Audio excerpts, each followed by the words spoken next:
Hello guys, good morning sa inyo. So dito tayo ngayon sa Jobas Motor Shop at magpapapalit tayo ng gulong.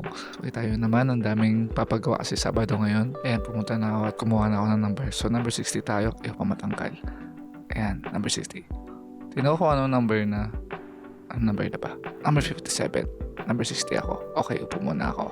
Ayan guys, ako po na ako. Pero naisip ko, ang init. Grabe. Tinawag na yung number ko. Number 60. Ayan. So, pumasok na ako. Tapos, nagtanong ako sa kanila. Okay lang mag-vlog dito? Okay lang mag-vlog? Okay lang. Ayan guys, yung pangharap na gulong. Tapos ito yung panglikod na gulong. Ayan, 110 by 80. Ang lapad talaga. So, ayan guys, pabayaran ko na siya. Busa naman ang pera natin. Pero okay lang yun. Worth it naman. Hahaha. Ayan guys, kinuha ko na yung number ko. Tayo number 40 and 50. Tapos, service number 3. Ayan. So tayo na kasunod. Ginawa ko na guys yung gulong. Maghihintay na lang tayo. So guys, habang naghihintay tayo na tingin-tingin lang ako. Ang dami nilang mga gandang mugs. Tapos yan. Dami talaga napapagawa. Talagang fully packed tayo ngayon Sabado. Yan guys, after ilang minutes tayo naghintay. Yan, binabanatan na ni Kuya itong gulong natin. Kaya yan, wala na siyang tambutso. No. Pero okay lang. Pugi pa rin. Yan guys, yung swing arm naman. Mukha namang hindi hirap si Kuya. Easy naman to kay Kuya eh. Guys, tinanggalan ko yung swing arm. And yeah, wala siyang swing arm. Pero pogi pa rin. And guys, yung gulong naman tinatanggal. Ayan, hinahigit na. Oh my God. Yan na yung gulong tinanggal na. And guys, ito na tinatanggalan ni Kuya yung gulong doon sa mugs. Kinabit na sa machine. So maganda talaga magpagawa dito kasi may machine. Yan, susungatin na ni Kuya na yung pinapaday na yung machine. Easy. So natanggal na guys yung gulong. Nililinis naman ni Kuya ngayon yung mugs kasi may mga natirang sealant yan eh. Kaya yan, maganda malinis pagka talaga ng bagong gulong. Ayan, kakabit niya na. Yun, sinungkot ulit ni Kuya. Yun. Oh my God. Yan. Guys, talaga naman ng tire sealant. Yan, isang buong bote na pinalagay ko para safety na. Yan, hinangin na ni Kuya. Okay.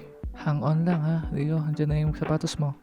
So ito na guys yung Maxxis Victra. Napakalapad. Yan. Napakakapit din. Oh. Yan guys, kakapitan ni Kuya yung gulong. Oops. Yun, kinabit na. Umikot na. Pogi talaga, no? Pag malapad-lapad, ano? Yan guys, so yung una naman ang kasunod. Yan, nag-timelapse muna ako kasi ang tagal. Hintay ko na lang. Tapos yun, okay na. Yun, yan, pag pinalo na, okay na yan. Yan guys, pinanda na ni Kuya, pinikot mo na yung gulong. Yung napaka-pogi. So yun guys, sabi ni Kuya, okay na. Tapos sabi ko naman, ayun, pangalan mo? Gerald po, Gerald. Gerald, sige, thank you Kuya. Okay, so thank you Kuya Gerald, shoutout sa inyo. At yan, okay na yung motor ko. What's up guys? So yun guys, ito yung pinapalit na natin na Maxxis Star. Dito guys sa likod, ang size ng gulong natin na pinapalit ay 110 by 80. So nag-upsize tayo. So kita nyo guys, medyo malapad na siya. Ayan, medyo madami lang.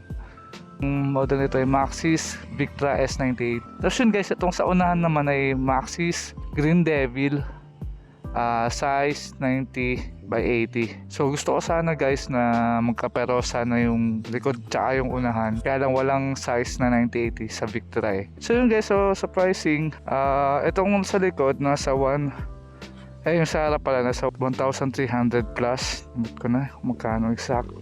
Ito ay 2-1. Sa Jobas ako nagpapalit at doon na din ako bumili kasi mura doon. Sa iba 2,300, kahit sa Shopee o Lazada 2,300 din siya. So doon sa Jobas 2-1. So mas mura talaga kay Jobas. Kaya kung papapalit kayo, doon na kayo magpapalit.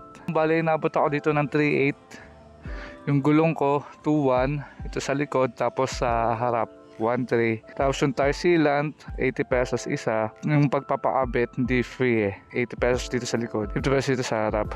Ayan. First impression guys, talagang makapit siya. Tapos mas smooth dahil sa malapad na din yung gulong, kaya talagang mas smooth na. Guys, pogi na siya tingnan. So finally nakapag-upgrade na tayo. Actually matagal ko itong gusto. Pero ngayon ko lang nagawa kasi yan, ngayon lang medyo nagka-budget. Mahal din ng gulong kaya kailangan din natin pag-ipunan. So yun guys, hanggang dito lang itong video.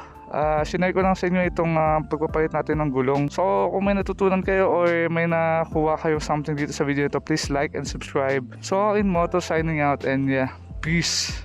Dapat talaga ang pogi.